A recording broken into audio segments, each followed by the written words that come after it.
Hello, I'm John Bachman. After a big win by Republicans on Election Day, some members of the House have a whole lot of reading to do, and it has nothing to do with the election returns. And what the chair of the House Oversight Committee calls an election eve dump, the Justice Department has delivered over 64,000 pages of documents related to the notorious Fast and Furious gun-running operation. Congressman Darrell Issa calls it a victory for transparency.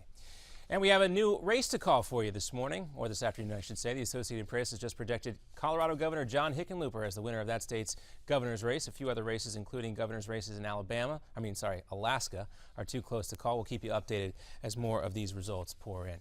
Now to some more election news for you. The Republicans, of course, scoring big wins, and a bunch of them last night in governor's races, including the normally Democratic-leaning state of Maryland. Ladies and gentlemen, tonight we have sent a loud and clear message to Annapolis that they heard all across the country. The new governor of Massachusetts will also be a Republican. Charlie Baker and Rick Scott won re-election in a tight Florida governor's race. After all that, New Jersey Governor Christie was asked this morning about when he'll decide on a possible White House run. Sometime next year. There's no rush in making this kind of decision, and I think there's no reason to rush a decision as important as this. Well, before the election, Christie spent 5 days campaigning in 19 states, including Iowa and South Carolina, which were not close races. But in the big win, well, the biggest win for the GOP was taking back control of the Senate. Republicans picked up at least 7 seats there, giving them control for the first time since 2007. And the charge was led by newcomers like Iowa's Joni Ernst. People ask me all the time what my favorite part of the campaign has been. Well, I think tonight...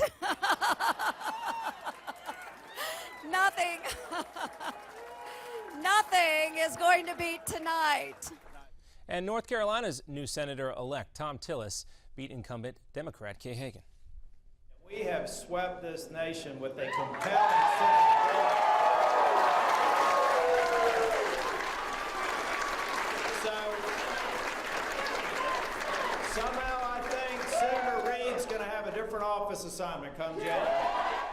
Well, there's still some races up in the air, including the Louisiana Senate race, where incumbent Mary Landrieu and Republican Bill Cassidy are headed for a December runoff election. They're back on the campaign trail today after neither got the 50% needed to win. And in the House, the GOP picked up about a dozen new seats, with a few races still to be decided. Republicans could meet or exceed 246 seats, which is the most they've held since 6 decades ago. President Obama also supposed to talk about the midterms this afternoon. Stay with Newsmax TV and Newsmax.com for live coverage of the president's day after address. We'll keep you updated also as more election results keep coming in. I'm John Bachman. We'll have another Newsmax Now update coming up for you in 30 minutes too. Now back to Midpoint with Ed Berliner.